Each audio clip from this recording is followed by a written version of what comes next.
Epístola do apóstolo Paulo aos Colossenses, capítulo 4, versículo 2 ao versículo 6, com o subtítulo A Oração e a Prudência. Também o versículo 7 ao versículo 9, com o título Tíquico e Onésio. Tradução RA, Revista Atualizada. Versículo 2. Perseverai na oração, vigiando com ações de graças. 3. Suplicai ao mesmo tempo também por nós, para que Deus nos abra a porta à palavra, a fim de falarmos do mistério de Cristo, pela qual também estou algemado. 4. Para que eu manifeste como devo fazer. 5. Portai-vos com sabedoria para com que são de fora, aproveitai as oportunidades. 6. As vossas palavras sejam sempre agradável, temperada com sal, para saberdes como deveis responder a cada um. Versículo 7. Quanto à minha situação, Tíquico, irmão amado e fiel ministro, conservo no Senhor, de tudo vos informará. 8. Eu vô-lo envio com o expresso propósito de vos dar conhecimento da vossa situação e de alentar o vosso coração. Versículo 9, em sua companhia vos envio Onésio, o fiel e amado irmão, que é do vosso meio, e eles vos farão saber tudo o que por aqui ocorre. O apóstolo Paulo está preparando então a carta, a epístola aos Colossenses para uma conclusão. E aí ele traz então a demonstração e exortação aos irmãos da igreja de Colosso a continuar com o exercício do estudo da prática da palavra de Deus. E nela também algumas práticas que temos que ter como cristãos. Uma delas que ele iniciou aqui no versículo 2 é perseverai na oração. A oração é uma das ferramentas, vamos dizer assim, uma das armas que temos ali citada também em Efésios capítulo 6, que são muito importantes para que nós possamos ter aí a comunhão e a comunicação direta com Deus, através de Cristo. Lembrando que a oração, ela não pode ser feita apenas segundo a minha vontade ou segundo a minha necessidade.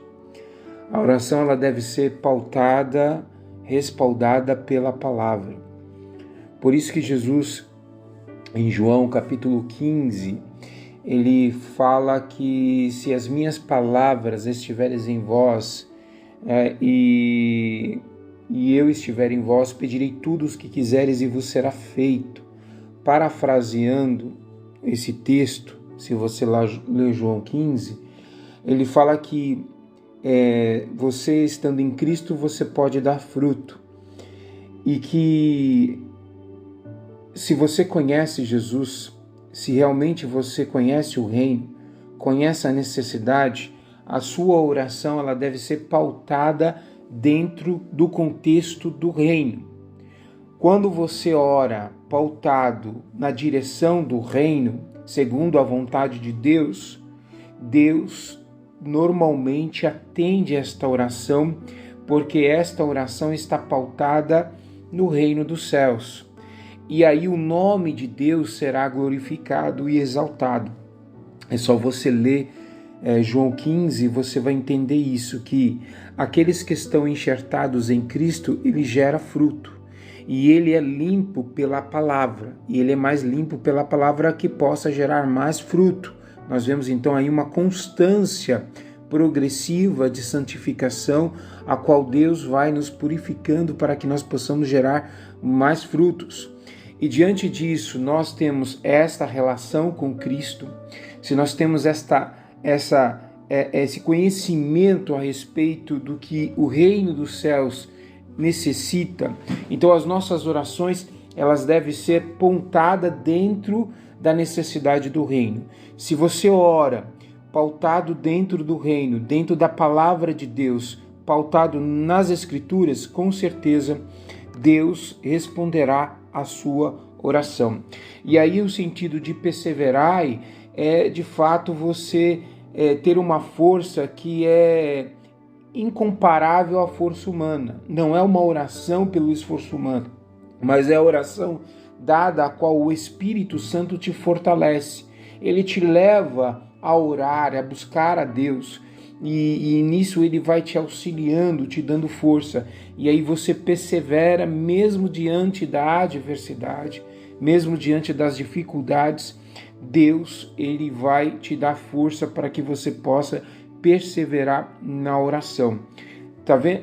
Olhando nesse aspecto, nós podemos entender que a oração, ela tem um padrão, e esse padrão foi deixado para nós em Mateus, quando ele ora o Pai Nosso. Até a gente utilizamos uma forma de sigla para nos ajudar o que deve ter uma oração, que é a chamada ACAS, pautada no Pai Nosso, né? A de adoração, C de confissão, A de agradecimento e S de suplicar, né? De pedir. Então nós vemos aí que dentro da oração ela tem esses aspectos: a adoração, o reconhecimento, a confissão que somos e o reconhecimento que somos pecadores, dependentes da graça de Deus, o agradecimento por tudo que Deus tem feito por nós e, por último, a súplica, o pedido, apresentando a Deus, lembrando que esta oração ela deve estar pautada dentro da vontade de Deus. Vigiando com ações de graça.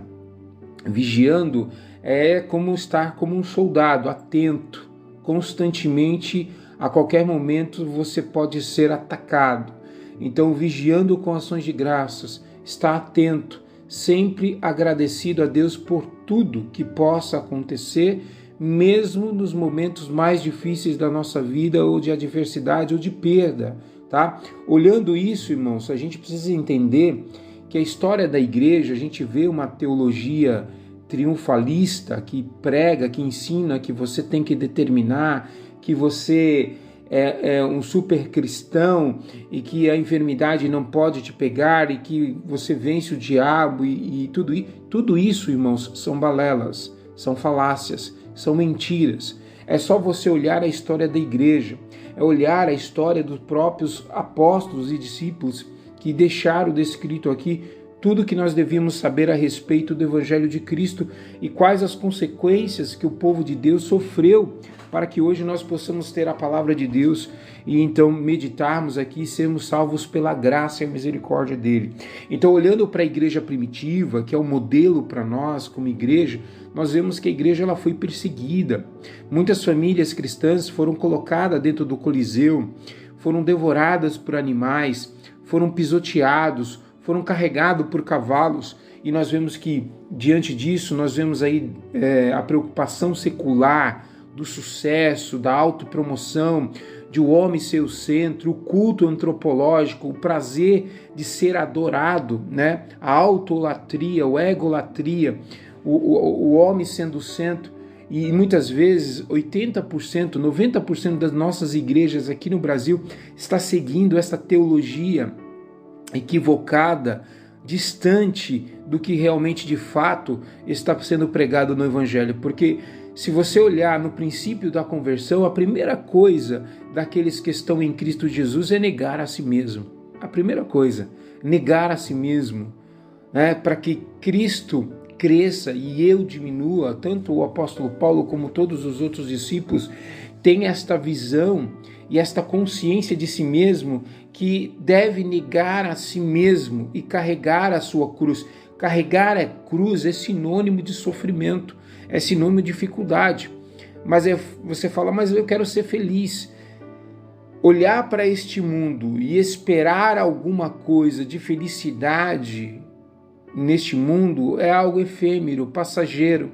Então nós podemos construir uma vida de, entre aspas, felicidade e conforto neste mundo? Sim, podemos, não há restrição bíblica para isso, mas precisamos entender que a nossa vida, ela tem um propósito além desta vida que nós estamos vivendo aqui na Terra. Ela existe um propósito eterno, e esse propósito eterno é estarmos com Cristo para a eternidade. Então precisamos entender isso. Então este evangelho triunfalista de você ser um ungido de Deus que não pode ser tocado, isso é balela, amados. Isso é falácia, isso é uma mentira do diabo.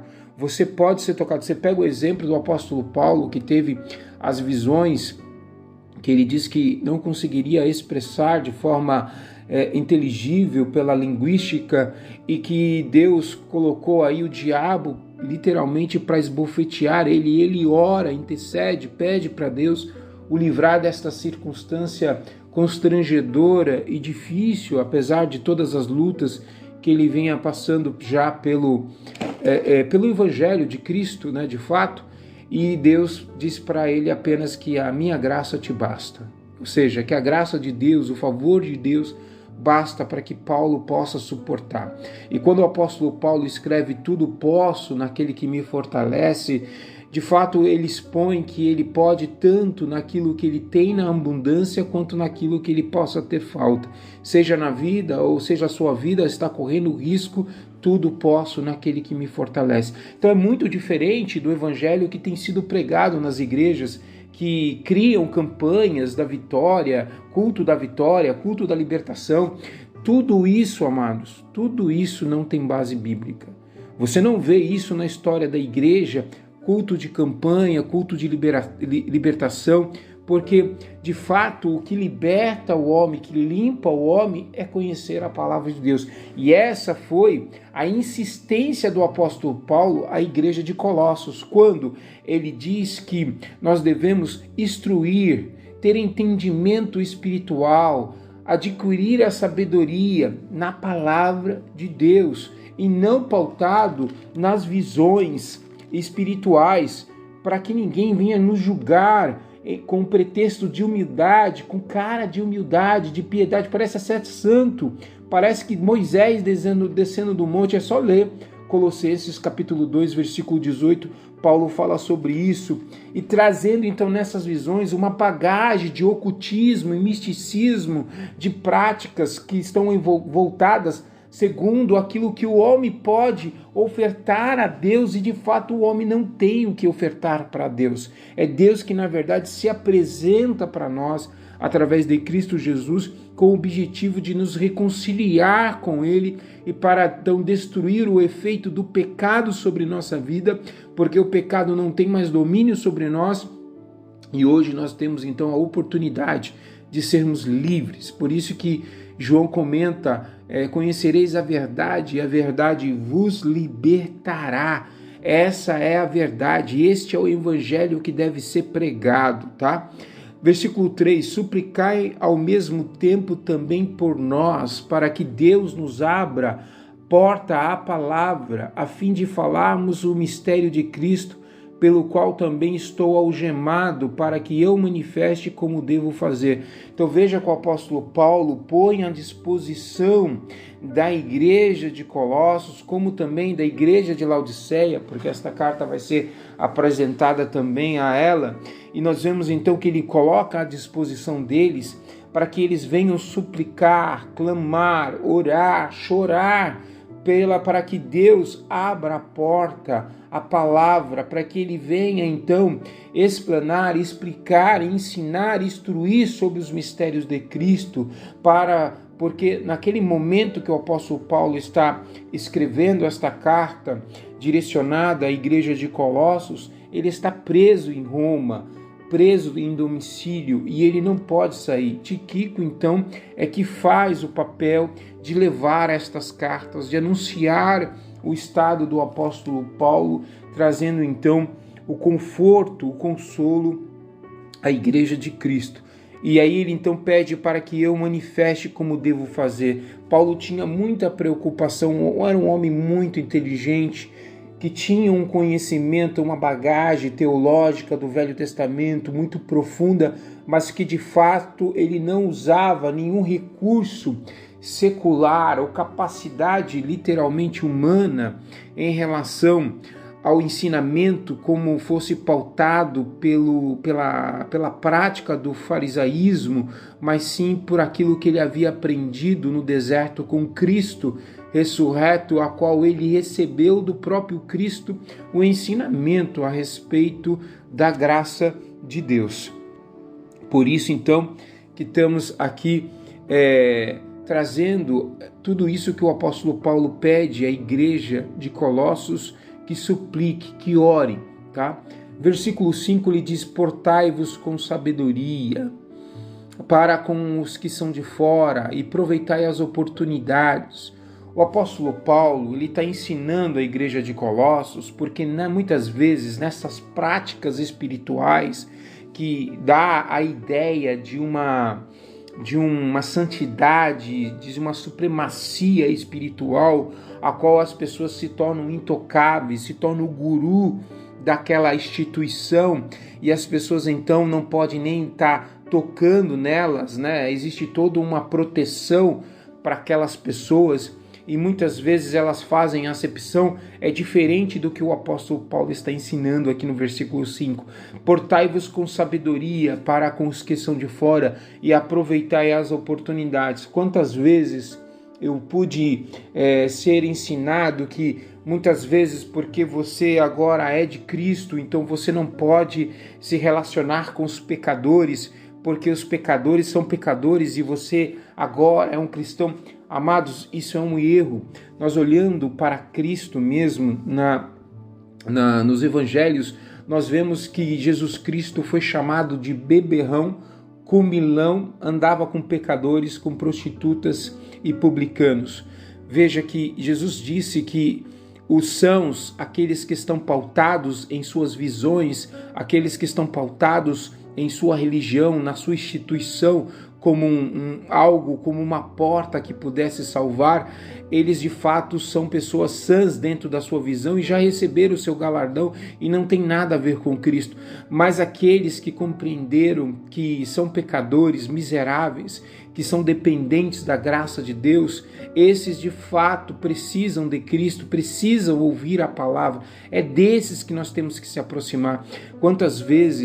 Muitas vezes nós somos ensinados que não podemos até mesmo nem participar de um aniversário de família, porque a nossa santidade é intocável, nós não podemos se relacionar, e aí porque lá as pessoas vão beber, as pessoas irão ouvir músicas do mundo, e isso para você é um escândalo, de fato não deveria ser, mas você pode estar presente sim, não precisa agir da mesma forma, mas você pode ser luz aproveitando a oportunidade.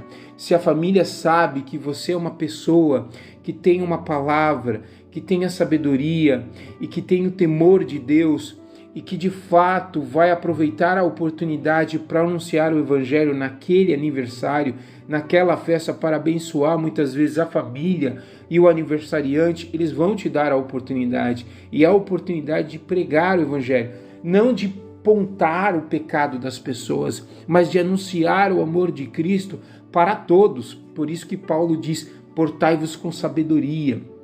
E por que portar com sabedoria?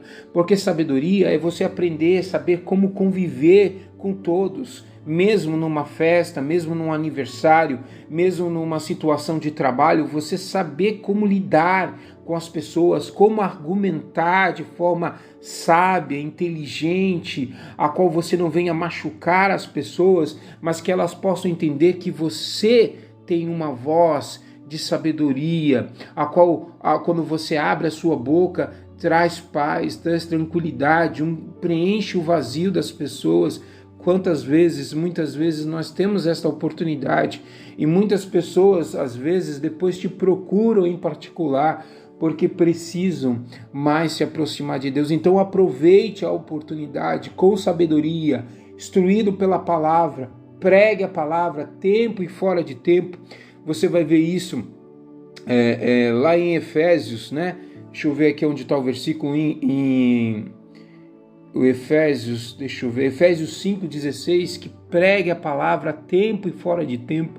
Todo momento é oportuno para se anunciar o evangelho de Cristo, tá? Versículo 6, a vossa palavra seja sempre agradável. Ela não é uma palavra rude, ela não é uma palavra que constrange as pessoas e deixa as pessoas iradas. tá? Mas ela é agradável, temperada com sal, ou seja, ela tem gosto, ela tem sabor, é como se você estivesse oferecendo uma comida para aquele que está faminto, com muita fome, com vontade de comer, e você oferece aquela comida fresquinha, com sabor, que tem um cheiro suave. Assim é o Evangelho, para saberdes como deveis responder a cada um. Não é de qualquer jeito, não é de forma rude, não é de forma agressiva. Se você ler o livro de Tiago, ele fala que Deus não opera na ira do homem. Há um versículo que diz isso em Tiago. Então Deus, ele não opera na ira. Às vezes você pode estar irado e ali, não, esse povo está pecando e tal, para mim eu tinha que derramar fogo do céu e matar todo mundo. Esse é um pensamento errado, amado. Esse não é o Evangelho de Cristo. Mas antes você precisa responder de forma agradável, né? De forma que sua palavra tenha gosto, de as pessoas desejar ouvir o que você tem para falar, tá bom? Isso não quer dizer que você está agradando as pessoas, que você vai passar a mão na cabeça daqueles que são pecadores, mas você não é juiz, porque você está na mesma condição que eles, tá? A única diferença é que Cristo se revelou a você e que você tem consciência. Por isso que o apóstolo Paulo fala assim: examine-se, pois, o homem a si mesmo. Você tem que examinar, é você mesmo. Se você tem que se condenar alguém, é condenar a si mesmo e não os outros. É isso que o apóstolo Paulo faz. Mas não apontar o pecado das pessoas. O que você tem é que pregar o amor de Deus, ensinar para que Deus possa então auxiliá-lo. O apóstolo Paulo ensina em suas cartas que aqueles que são mais fortes na palavra, que têm mais maturidade, devem suportar os mais fracos. Os mais fracos são aqueles que vão ter dificuldade na sua caminhada, que ao iniciar a sua caminhada haverá inúmeros comportamentos que não condiz com a palavra, mas você não vai fazer nada com isso, porque quem vai transformar a vida dele é Cristo, é o Espírito Santo que vai libertar ele, é o Espírito Santo que vai convencer ele do pecado, da justiça e do juízo. A nossa obrigação é pregar a palavra de Deus, tá bom?